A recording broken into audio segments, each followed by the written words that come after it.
Ranjan sir जी एक बार तशरीफ ले आना दोबारा ये कराना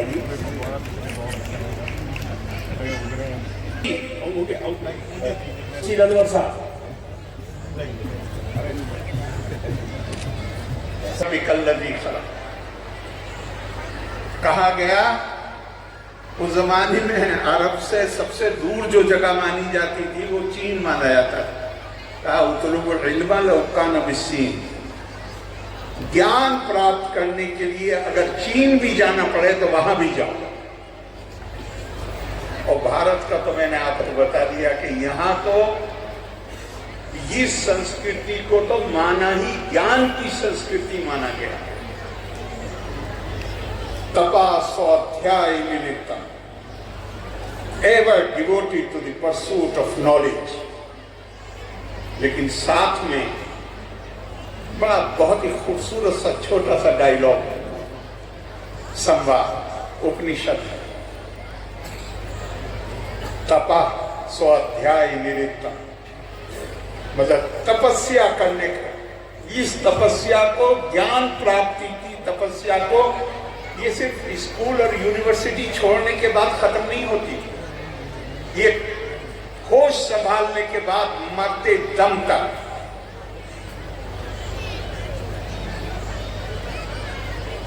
ये तपस्या जारी रहनी चाहिए। एक हदीस के शब्द हैं, अगर तुम्हारा आज गुजरे हुए कल से बेहतर नहीं है और तुम्हारा आने वाला कल अगर आज से बेहतर ना हो तो तुम अपना समय बर्बाद कर रहे हो। क्या मतलब हुआ इसका? कि अगर हर दिन तुम ज्ञान प्राप्त नहीं करते हो, अपने ज्ञान में वृद्धि नहीं करते हो, तो तुम अपना समय नष्ट कर रहे हो। तो उपनिषद का डायलॉग है कि ये जब कहा गया तपा स्वाध्याय निमित्तम, तो पूछा गया कि तप क्या है? तो कहा कि तप है स्वाध्याय प्लस फिर वचन। पहले ज्ञान अर्जन, ज्ञान की प्राप्ति, और उसके बाद किताबें तो बात को आई है ना, छपाई बात को शुरू हुई है। ये हजारों साल पहले का संवाद। तो वो उस वक्त एक ही तरीका था ज्ञान के वितरण का, और वो था संवाद या फिर वचन। तो कहा कि वो पूरा तब होता है जब पहले ज्ञान प्राप्त करो और फिर इस ज्ञान को दूसरों के साथ साझा करो।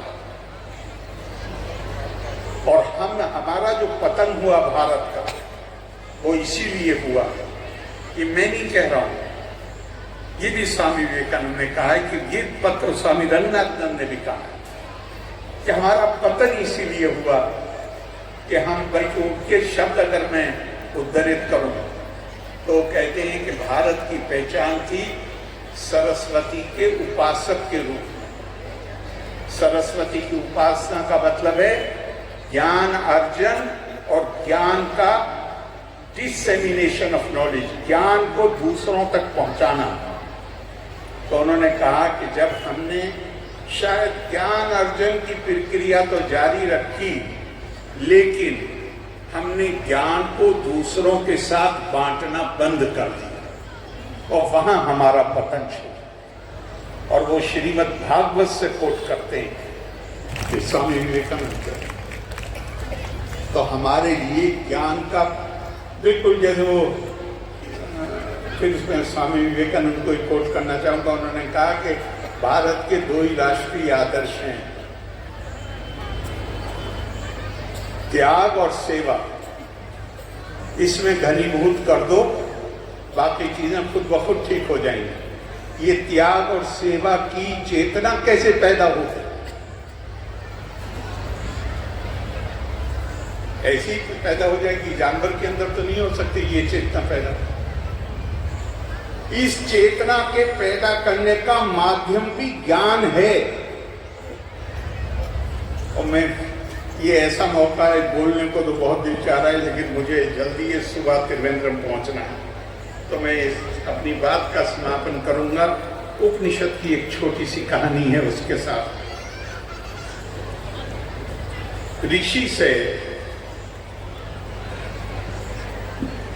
उसके जो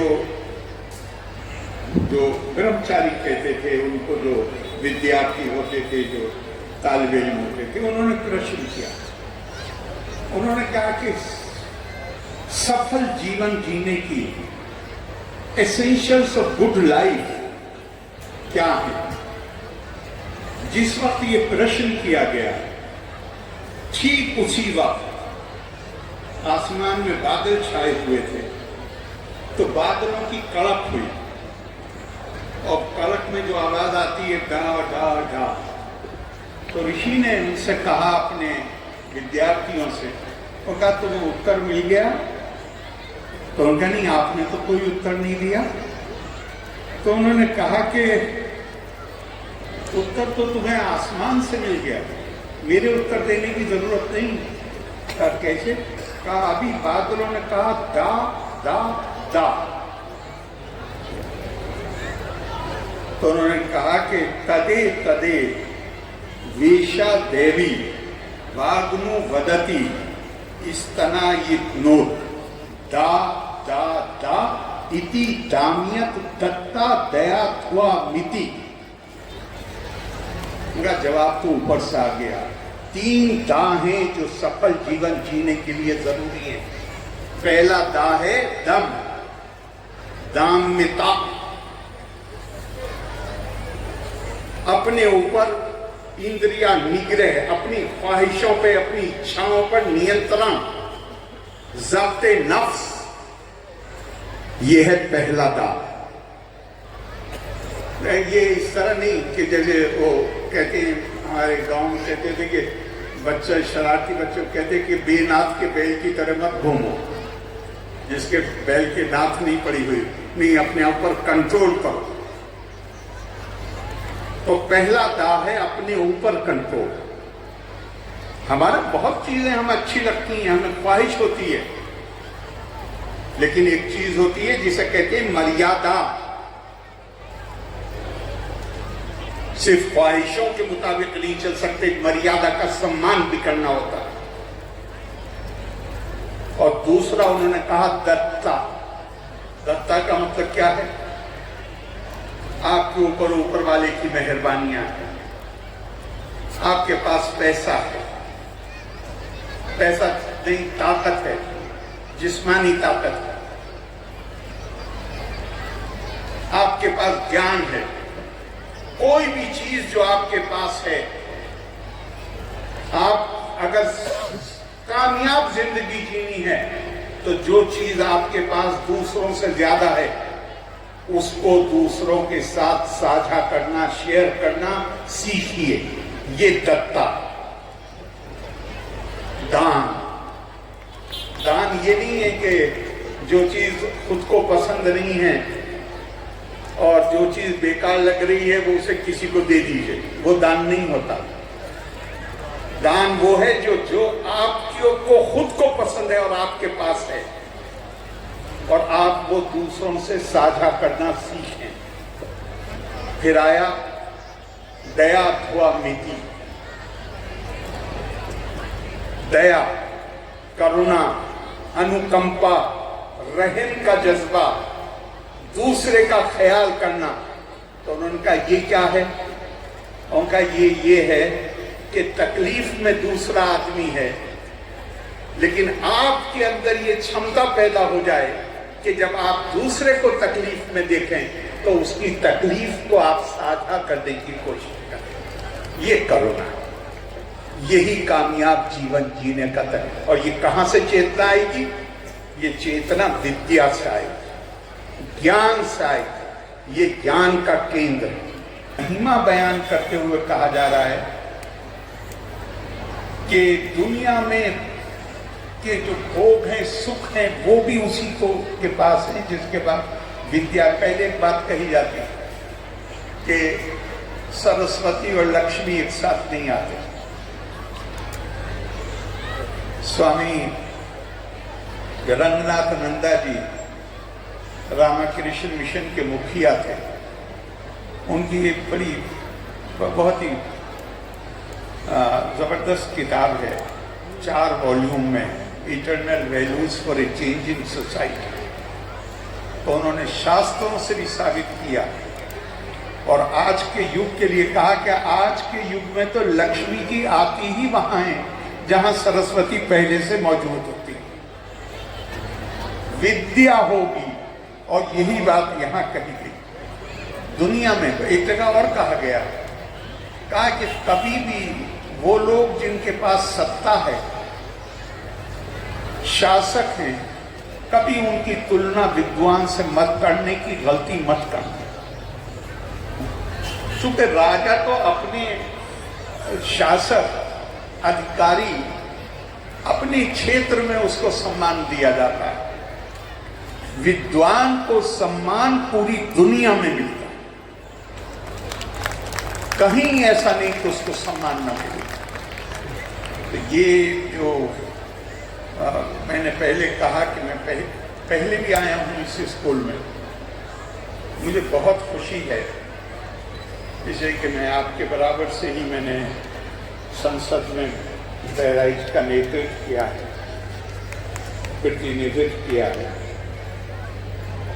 तो इस क्षेत्र में अच्छे स्कूल बने और मैं इसको बहुत साल पहले आया हूं, यहाँ कई बार आया हूं और मुझे जरा भी संदेह नहीं है कि आप ये उन अच्छे स्कूलों के साथ आप इसको खड़ा कर सकते और इन स्कूलों की जरूरत है। गोंडे के बच्चों की प्रतिभा लखनऊ और दिल्ली के बच्चों से कम नहीं है, सिर्फ उन्हें वो प्लेटफॉर्म चाहिए जहां पे उनकी प्रतिभा को निखारा जा सके। और मैं अभी आपकी प्रिंसिपल या हेड मिस्ट्रेस जो भी अभी मुझे यहाँ मिले तो मैंने कहा कि शिक्षा का काम केवल क्लासरूम में नहीं होता, स्कूल का ये भी दायित्व है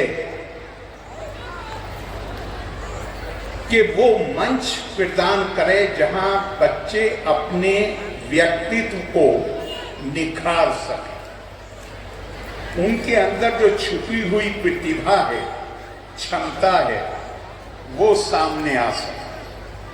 और आपके कार्यक्रम से और आपने बताया कि हर चीज आपके कलाकार भी, संगीत भी, सब कुछ आपके अपने स्कूल का है, मुझे देख के बहुत खुशी हुई। एक बात जो मुझे कहनी ही चाहिए कि विद्या, शिक्षा केवल इसके लिए नहीं है कि हम अपना भविष्य सुधार लें। स्वामी विवेकानंद ने कहा, मैं उसका अनुवाद कर दूंगा, उनका so long as millions live in ignorance and hunger, I shall hold every one who has been educated at their expense to be a traitor if he pays no heed to them. जब तक देश में गरीबी है,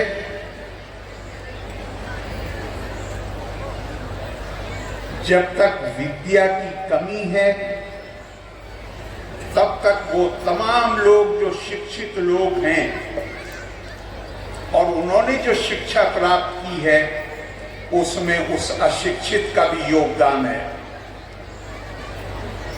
अगर हम उनके बारे में चिंता नहीं करते हैं तो स्वामी विवेकानंद बड़ा सख्त शब्द इस्तेमाल करते हैं, कहते हैं मैं ऐसे हर आदमी को, मेरी नजर में वो आदमी गद्दार है, द्रोही है, जो उनकी चिंता नहीं, पढ़ने लिखने के बाद, अपना जीवन सुधारने के बाद उनकी चिंता नहीं करता जिनके पास विद्या नहीं पहुंची। ये ऐसे स्कूल जो हैं, यहाँ पे आप ऐसे या कोई भी हो, यूनिवर्सिटी हो,